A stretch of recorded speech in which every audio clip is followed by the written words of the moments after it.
हाँ जी, नमस्कार। कैसे हैं आप? उम्मीद है आप सभी कुशल मंगल होंगे। मैं आपका अपना विजय भारत आप सभी का स्वागत करता हूं अपने इस YouTube चैनल एड्यूरोही ऑफिशियल पर। हम आपके लिए एक सीरीज लेकर आए हैं जिसका नाम हमने रखा है आज का इतिहास सीरीज। नाम से ही आपको पता चल गया होगा। इस सीरीज के अंतर्गत चलने वाली कक्षाओं में हम आज के दिन का इतिहास जानते हैं। हर क्लास में यही बात होती है कि आज के दिन की खास बात क्या होगी। दिन बदलता जाता है, बातें उसी आधार पे होती हैं। दिन यानी कि आज 29 सितंबर है, तो आज 29 सितंबर का इतिहास जानेंगे। कल 30 तारीख होगी तो 30 तारीख का इतिहास जानेंगे। क्लास का नाम भी हमने यही रखा है, today in history with MCQs. यानी आज का दिन ऐतिहासिक दृष्टिकोण से किस मायने में महत्वपूर्ण है, उसी से संबंधित हम बातें कवर करेंगे और आपसे मल्टीपल चॉइस क्वेश्चंस भी पूछेंगे।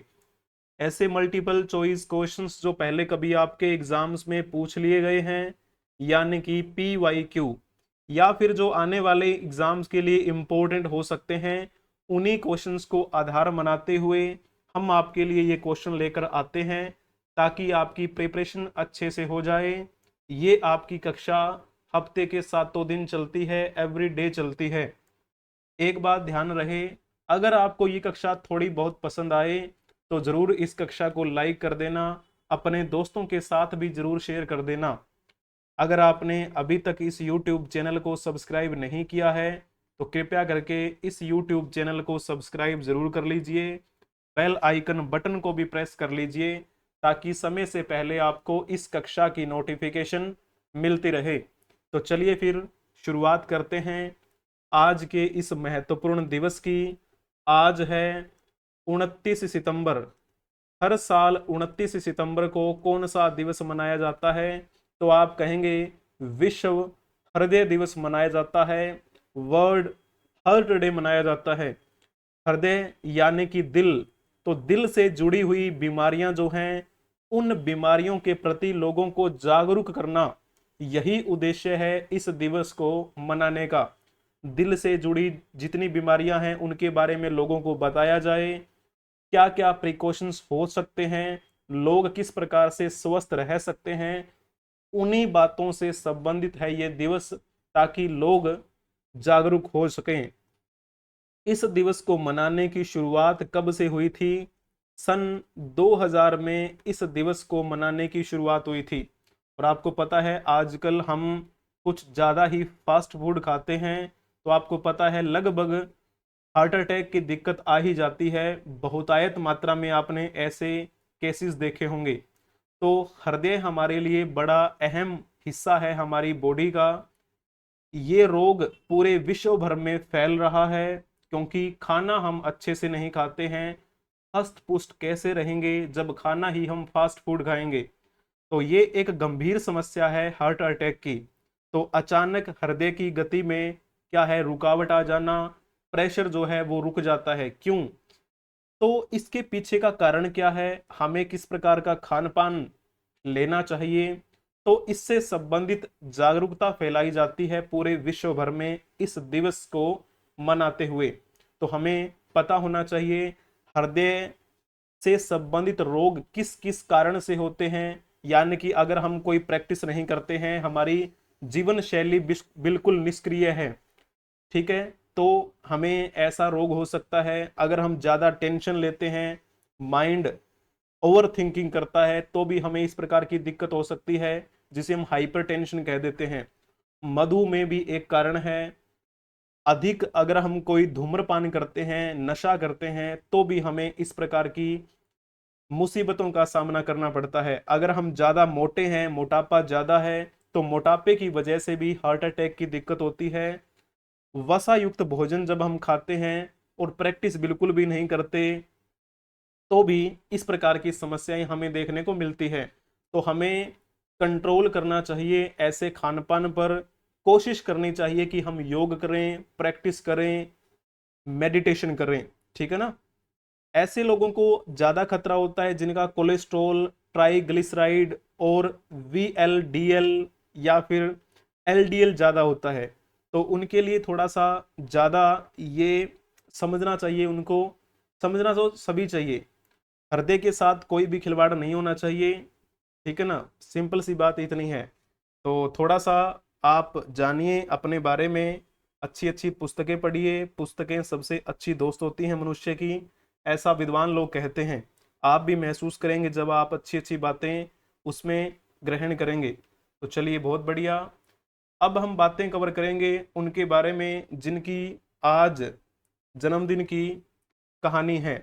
तो आज इनका जन्मदिन है, नाम इनका क्या है, मीना, मीना काकोदकर, मीना काकोदकर का आज जन्मदिन है। ये हमारे भारत की एक प्रसिद्ध साहित्यकार हैं। इनको जन्मदिन की ढेरों सारी शुभकामनाएं। तो पहले आप इनके बारे में एक क्वेश्चन बता दीजिए। कोंकणी भाषा की सुप्रसिद्ध लेखिका मीना काकोदकर को वर्ष रिक्त स्थान में साहित्य अकादमी पुरस्कार से सम्मानित किया गया। अगर लिखा होगा आपने 1991, तो आपने अच्छा जवाब दिया है। 1991 में इनको साहित्य की दुनिया में दिया जाने वाला दूसरे नंबर का सर्वोच्च सम्मान दिया गया। तो साहित्य की दुनिया में सर्वोच्च सम्मान कौन सा होता है, तो फिर आप कहेंगे ज्ञानपीठ पुरस्कार होता है। इनको साहित्य की दुनिया में दिया जाने वाला दूसरा सर्वोच्च सम्मान मिला 1991 में। अब तो ये काफी बुजुर्ग हो चुकी हैं। मीना काकोदकर 29 सितंबर 1944 को इनका जन्म गोवा में हुआ। कौन सी भाषा में ये लिखती हैं, तो आपको पता है कोंकणी भाषा में लिखती हैं। कोंकण तट के किनारे जो लोग रहते हैं, यानी कि गोवा का जो एरिया है, वहां पर कौन सी भाषा मुख्य रूप से बोली जाती है, कोंकणी बोली जाती है। कोंकणी भाषा की जानी मानी लेखिका हैं ये मीना काकोदकर, जिनका जन्म पोलोलम नामक स्थान पर हुआ था गोवा में। इनकी बहुत सारी रचनाएं हैं, जैसे कि अगर मैं बात करूं कुछ रचनाओं की, तो एक इनकी रचना है सपन फुला। सपन फुला नामक रचना किसके द्वारा लिखित है, तो लिख देना इनके बारे में। ये एक कहानी संग्रह है। एक इनकी रचना है डोगर चनवला, तो ये रचना भी इन्हीं के द्वारा लिखित है। जन्मदिन की ढेरों सारी शुभकामनाएं मीना काकोदकर को। अब हम उनके बारे में बातें कवर करेंगे जिनकी आज जयंती है या फिर जिनकी आज पुण्यतिथि है। सबसे पहले हम जयंती से शुरुआत करेंगे। ये चेहरा आप देख लीजिए, ये वो चेहरा है, ये वो व्यक्ति हैं जिन्होंने हमारे भारत के प्रथम राष्ट्रीय सुरक्षा सलाहकार के रूप में कार्य किया। तो क्या आप बता सकते हैं कौन है वो व्यक्ति जो हमारे भारत के पहले राष्ट्रीय सुरक्षा सलाहकार बने? तो लिखा होगा अगर आपने डी ऑप्शन ब्रिजेश मिश्रा, तो फिर आपने बहुत ही अच्छा जवाब दिया है। ये हैं ब्रिजेश मिश्रा, जिनकी आज जयंती है। आज ही के जन्म, इनका जन्म 1928 में हुआ था और इनकी पुण्यतिथि कल थी 28 तारीख को। 28 सितंबर को इनकी पुण्यतिथि थी कल। मैंने आपको इनके बारे में बताया भी था। 2012 में इनकी मृत्यु हुई थी नई दिल्ली में, ठीक है ना। हमारे भारत के प्रथम सुरक्षा सलाहकार के रूप में कार्य किया, राष्ट्रीय सुरक्षा सलाहकार। लेकिन जब आपसे ये पूछा जाए कि वर्तमान में हमारे राष्ट्रीय सुरक्षा सलाहकार कौन है, तो फिर आप किनका नाम लिखेंगे? तो क्या आप बता सकते हैं वर्तमान में कौन है वो शख्सियत जो राष्ट्रीय सुरक्षा सलाहकार की भूमिका निभा रहे हैं? तो नाम आएगा अजीत डोभाल का। वर्तमान में ये राष्ट्रीय सुरक्षा सलाहकार बने हुए हैं। तो ये पॉइंट आपको पता होना चाहिए। ब्रिजेश मिश्रा को भारत सरकार के द्वारा पद्म श्री से सम्मानित किया गया, पद्म विभूषण से भी सम्मानित किया गया। भारत के पहले राष्ट्रीय सुरक्षा सलाहकार के रूप में तो कार्य किया ही इन्होंने, हमारे भारत के भूतपूर्व प्रधानमंत्री अटल बिहारी वाजपेयी के प्रधान सचिव के रूप में भी इन्होंने अपना कार्यभार संभाला था। तो 28 सितंबर 2012 को इनकी मृत्यु नई दिल्ली में हो गई थी। इनको भी क्या है, कौन सी बीमारी थी, इनको भी दिल की बीमारी थी, हार्ट की बीमारी थी। और आज आपको पता है कौन सा दिवस मनाया जा रहा है, विश्व हृदय दिवस मनाया जा रहा है। अपने आप को सशक्त रखें, अच्छा मेडिटेशन करें, योग करें, फास्ट फूड कम खाएं, ठीक है ना। चलिए जी, अब हम बातें कवर करेंगे इनके बारे में। क्या नाम है इनका, तो आप कहेंगे SH कपाड़िया इनका नाम। इनकी भी आज जयंती है। इनको हम क्यों याद कर रहे हैं, हमारे भारत के 38वें मुख्य न्यायाधीश रहे थे ये। भारत के 38वें मुख्य न्यायाधीश के रूप में किसने कार्य किया, SH कपाड़िया ने, जिनका जन्म आज ही के दिन 1947 में हुआ था। कहाँ पे जन्मे, मुंबई में जन्मे। और मुंबई तो आपको पता ही है महाराष्ट्र में है। और इनकी मृत्यु कब हुई थी, 4 जनवरी 2016 को इनकी मृत्यु हो गई थी मुंबई में। लेकिन जब आपसे वर्तमान पॉइंट ऑफ व्यू से पूछा जाए कि वर्तमान में हमारे मुख्य न्यायाधीश कौन है सुप्रीम कोर्ट के, या फिर कई बार आपको ये भी पढ़ने को मिलेगा भारत के वर्तमान में मुख्य न्यायाधीश कौन है, तो फिर आप नाम लिख देना धनंजय वाई चंद्रचूड़ का, जिनको हम DY चंद्रचूड़ के नाम से जानते हैं। DY चंद्रचूड़।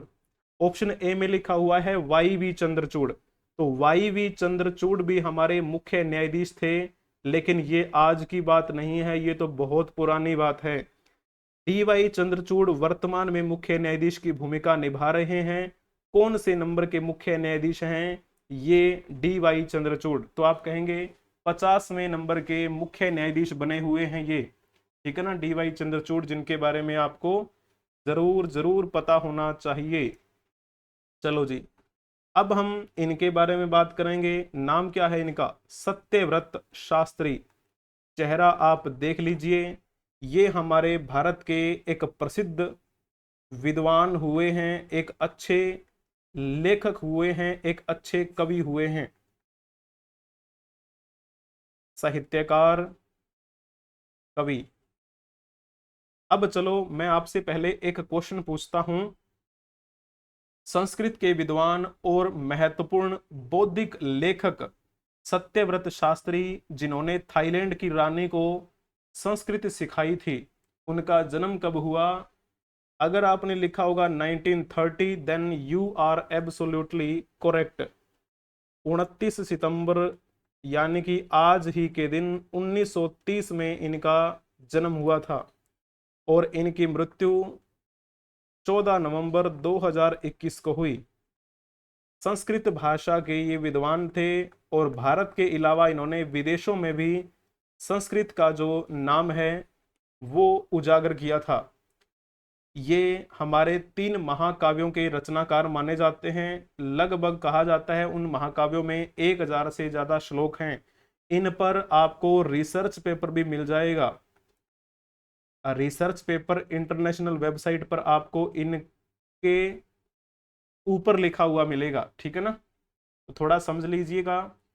साहित्य बड़े बेहतरीन तरीके से इन्होंने लिखे और साहित्य की दुनिया में दिया जाने वाला सर्वोच्च सम्मान इनको मिला, जिसे हम ज्ञानपीठ पुरस्कार से नाम से जानते हैं, है ना।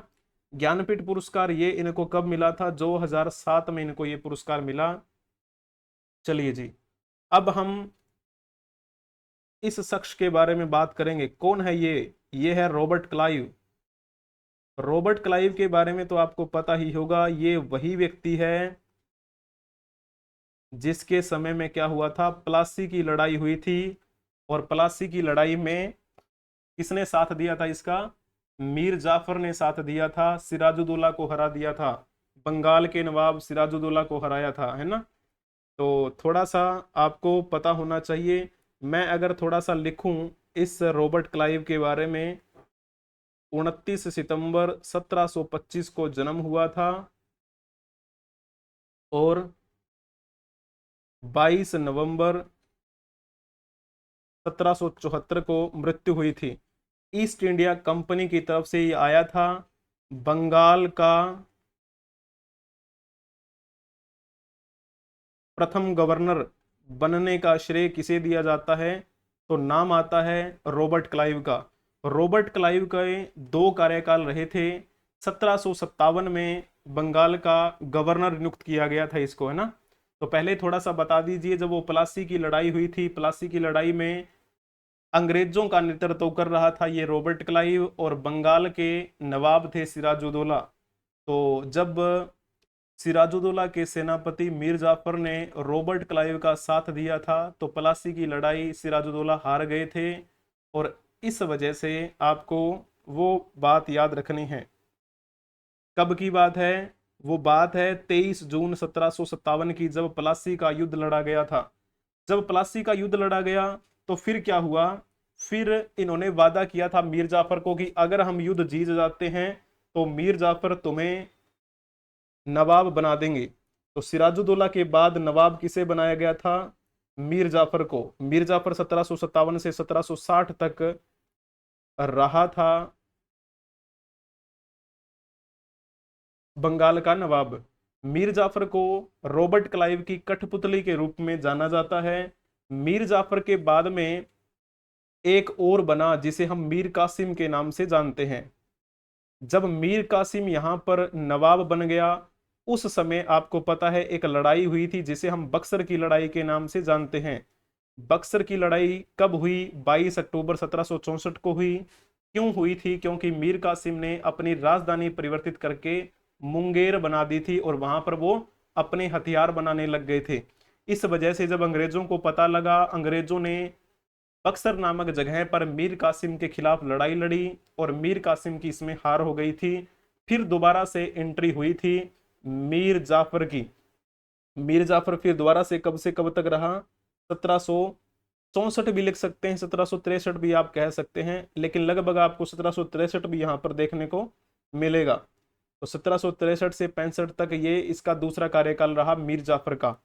इधर हम बात किसकी कर रहे हैं? रॉबर्ट क्लाइव की बात कर रहे हैं। जिस साल मीर जाफर को बंगाल का नवाब बनाया गया प्लासी की लड़ाई जीतने के बाद, उसी साल रॉबर्ट क्लाइव को भी क्या बनाया गया था? गवर्नर बनाया गया बंगाल का। और वो कब से कब तक रहा? 1757 से 1760 तक रहा। तो फिर समय जैसे बीता, बक्सर की लड़ाई जब हुई, उसके बाद में फिर से एंट्री हुई थी रॉबर्ट क्लाइव की। तो रॉबर्ट क्लाइव के भी कितने कार्यकाल माने जाते हैं? 2 कार्यकाल माने जाते हैं। रॉबर्ट क्लाइव की कठपुतली मीर जाफर के भी 2 कार्यकाल माने जाते हैं बंगाल के नवाब के रूप में, और इसके 2 कार्यकाल बंगाल के गवर्नर के रूप में माने जाते हैं। तो यहां पर थोड़ा लिख दूं, 1757 से 1760, दूसरा कार्यकाल 65 से 67। बंगाल में द्वैध शासन प्रणाली की शुरुआत किसने की थी? तो रॉबर्ट क्लाइव का नाम आता है। इस द्वैध शासन प्रणाली का मतलब क्या होता है? जिसके तहत राजस्व वसूलने, सैनिक संरक्षण और विदेशी मामले कंपनी के अधीन रहे, जबकि शासन चलाने की जिम्मेदारी नवाबों को दे दी गई। तो ये होती थी द्वैध शासन प्रणाली। इसी रॉबर्ट क्लाइव के समय में इलाहाबाद की दूसरी संधि हुई थी 1765 में। किसके साथ हुई थी? शाह आलम द्वितीय के साथ, ठीक है ना। और फिर आपको पता है बंगाल के रॉबर्ट क्लाइव यानी कि गवर्नर के बाद में कौन बना था? ब्रेलास्ट की एंट्री हुई। ब्रेलास्ट के बाद में कार्टियर आया। कार्टियर के बाद में वॉरेन हेस्टिंग्स आया। वॉरेन हेस्टिंग्स बंगाल का अंतिम गवर्नर था और बंगाल का प्रथम गवर्नर जनरल था। तो ये पॉइंट आपको पता होना चाहिए। अब चलो जी, हम उनके बारे में बातें कवर करेंगे जिनकी आज पुण्यतिथि है। तो सबसे पहले हम इन्हीं की बात कर लेते हैं। कौन है ये शख्सियत? नाम है इनका के.सी. शिवशंकर। के.सी. शिवशंकर की भी आज क्या है? पुण्यतिथि है। अब आपको पता है ये क्यों प्रसिद्ध हुए हमारे भारत में? तो ये भारत के प्रसिद्ध चित्रकार थे और कार्टूनिस्ट थे हमारे भारतवर्ष के बड़े बेहतरीन। इनको मरणोपरांत पद्म श्री से सम्मानित किया गया था, और ज्यादा लंबा समय नहीं हुआ है। भारत के प्रसिद्ध चित्रकार और कार्टूनिस्ट के.सी. शिव शंकर, जिन्हें चंदा मामा के नाम से जाना जाता है, इनको किस वर्ष मरणोपरांत पद्मश्री से सम्मानित किया गया? अगर लिखा होगा ना आपने 2021 तो आपने अच्छा जवाब दिया है। 2021 में इनको पद्मश्री मिला।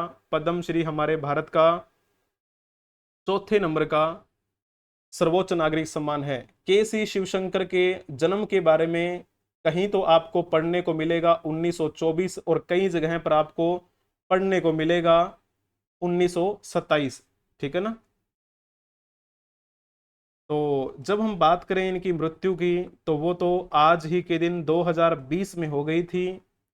चंदा मामा के नाम से प्रसिद्ध हुए हमारे भारतवर्ष में, ये 2020 में मृत्यु हुई। अगले साल इनको पद्मश्री से सम्मानित किया गया इनकी मृत्यु के बाद में। ठीक है ना। चलिए जी, अब हम बातें कवर कर लेते हैं बालमणि अम्मा के बारे में। बालमणि अम्मा को हम क्यों याद कर रहे हैं? ये भी क्या है, हमारे भारतवर्ष की बड़ी प्रसिद्ध साहित्यकार हुई हैं। कौन सी भाषा में ये अपना साहित्य लिखा करती थी? कौन सी भाषा? तो आप कहेंगे मलयालम। मलयालम भाषा की प्रसिद्ध साहित्यकार हुई हैं बालमणि अम्मा। भारत सरकार ने इनके लेखन कार्य को ध्यान में रखते हुए इनको पद्म भूषण से भी सम्मानित किया। क्या आप बता सकते हैं प्रसिद्ध मलयालम कवित्री बालमणि अम्मा का जन्म कहां पर हुआ? अगर आपने लिखा होगा ना केरल में तो आपने अच्छा जवाब दिया है, बहुत बढ़िया। महादेवी वर्मा जो कि हिंदी भाषा की एक अच्छी लेखिका थी, उस समय की बात है जब बालमणि अम्मा भी लेखन कार्य करती थी, यानी उनके समकालीन ही थी। 19 जुलाई 1909 को इनका जन्म केरल में हुआ बालमणि अम्मा का, और इनकी मृत्यु 29 सितंबर 2004 को कोच्चि में हो गई, जिसे हम कोचीन भी कहते हैं ना कई बार। तो भारत सरकार ने इनको पद्म भूषण से किस साल सम्मानित किया? तो आप कहेंगे 1987 में इनको ये पुरस्कार दिया गया था। जब हम बात करें इन्होंने कौन कौन सी रचनाएं लिखी, तो एक रचना आती है इनकी अम्मा नाम से, अम्मा। और इनकी कौन सी रचना थी? मुथासी। मुथासी नामक रचना किसने लिखी? तो भी नाम आप लिख देना बालमणि अम्मा का। तो केरल साहित्य अकादमी के द्वारा इनको कई पुरस्कारों से सम्मानित भी किया गया। तो इस प्रकार आपको ये बातें जो हैं वो ध्यान में रखनी है। चलिए जी, अब हम बात कर लेते हैं टॉम एल्टर के बारे में। टॉम एल्टर मेरे बड़े पसंदीदा किरदार रहे हैं। ठीक है ना। आज इनकी भी क्या है, पुण्यतिथि है। 22 जून 1950 को इनकी मृत्यु हुई, सॉरी जन्म हुआ, और इनकी मृत्यु 2017 में हुई। 29 सितंबर 2017 को इनकी मृत्यु कहाँ पे हुई थी? मुंबई में हुई। इनको हम क्यों याद कर रहे हैं? ये हमारे भारत के एक चरित्र अभिनेता रहे हैं। चरित्र अभिनेता का मतलब क्या है? किसी स्पेशल कैटेगरी में अभिनय करना। शक्तिमान आपने सीरियल जरूर देखा होगा अपने बीते जमाने में। तो एक बार पहले टॉम एल्टर के बारे में क्वेश्चन आपसे पूछेंगे, उससे पहले थोड़ा देख लीजिए। ये जो आपको गुरु दिखाई दे रहे हैं, शक्तिमान के गुरु की भूमिका निभाई थी टॉम एल्टर ने। कितनी प्यारी हिंदी बोला करते थे। ठीक है ना। तो बहुत याद आता है वो बचपन। गीता विश्वास, शक्तिमान, इनके गुरुजी। तो चलो बता दो फिर एक क्वेश्चन टॉम एल्टर के संदर्भ में। टॉम एल्टर का जन्म 22 जून 1950 को मसूरी उत्तराखंड में हुआ। तो पहला पॉइंट तो ठीक लिखा हुआ है। दूसरा पॉइंट देखो, टॉम एल्टर सचिन तेंदुलकर का साक्षात्कार लेने वाले पहले व्यक्ति थे। ये बात भी बिल्कुल सत्य लिखी हुई है। टॉम एल्टर ने 1976 में रामानंद सागर की फिल्म चरस से बॉलीवुड में डेब्यू किया था। तो क्या ये बात ठीक लिखी हुई है क्या? इसके बारे में आपको पता होना चाहिए। सी पॉइंट भी ठीक लिखा हुआ है। टॉम एल्टर को वर्ष 2008 में भारत सरकार द्वारा भारत के चौथे नागरिक सम्मान पद्मश्री से सम्मानित किया गया था क्या? आप कहेंगे जी हाँ, ये बात भी ठीक है। सभी पॉइंट टॉम एल्टर के बारे में सही लिखे हुए हैं। इनका जन्म मसूरी उत्तराखंड में हुआ था। ठीक है, 1950 में, 2017 में इनकी मृत्यु हुई। इनको शक्तिमान सीरियल में शक्तिमान के गुरु के रूप में याद किया जाता है। ज्यादातर इन्होंने अपनी बॉलीवुड की फिल्मों में अंग्रेजी अफसरों का रोल किया था। विदेशी चरित्र का रोल इन्होंने निभाया, क्योंकि ये जो चेहरा है आपको पता है ब्रिटिशर्स जैसा लगता है, क्योंकि इनके माता पिता जो थे वो भारतीय नहीं थे, है ना। तो इस प्रकार आपको बातें इनके बारे में पता होनी चाहिए। चलिए जी, अब हम बात कर लेते हैं मातंगिनी हजारा के बारे में। मातंगिनी, एक सेकंड रुकना जरा, मैं थोड़ा सही लिख देता हूं इसको।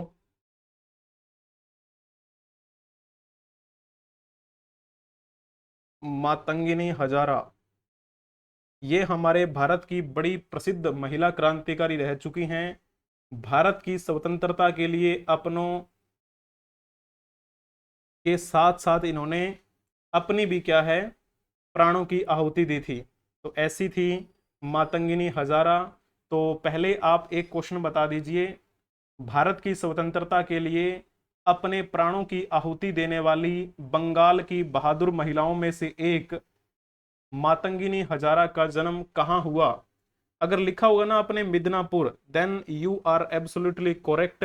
19 अक्टूबर 1870 को इनका जन्म हुआ था। कहाँ पे जन्मी थी ये? मिदनापुर में। और मिदनापुर तो आपको पता है एक डिस्ट्रिक्ट है जो कि वेस्ट बंगाल में है। और मैंने अभी क्या लिखा था, वेस्ट बंगाल की प्रसिद्ध वीरांगनाओं में से एक थी ये।